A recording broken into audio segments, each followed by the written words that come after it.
Karena berusaha kabur saat hendak ditangkap petugas kepolisian, seorang pelaku pencurian kendaraan bermotor ditembak petugas.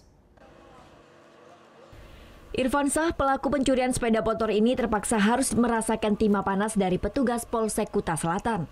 Pasalnya dia berusaha kabur saat diamankan petugas. Pelaku berhasil diungkap di tempat kosnya di seputaran Denpasar pada Senin 21 Mei lalu.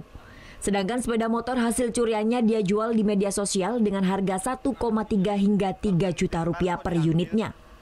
Dari pengakuan pelaku, dia sudah berhasil menjual sebanyak 2 unit sepeda motor hasil curian. Dari 5 motor yang sudah berhasil dia curi, menjual sebanyak 2 unit.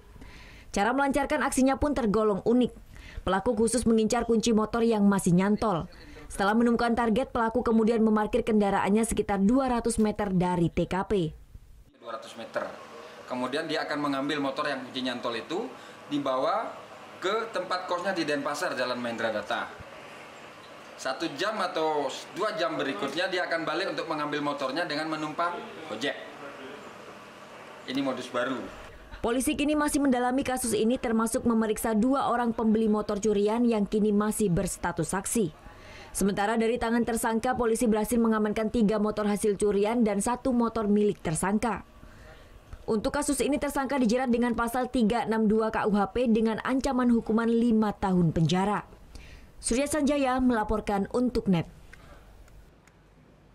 Oh yang beneran? Iya, oke. Nah, udah kan untuk beritanya? Jangan lupa di subscribe, di like dan juga di komen ya akun YouTube dari Net Bali. Terima kasih udah subscribe. Yang belum, jangan sampai lupa di sebelah sini nih. Tetap subscribe.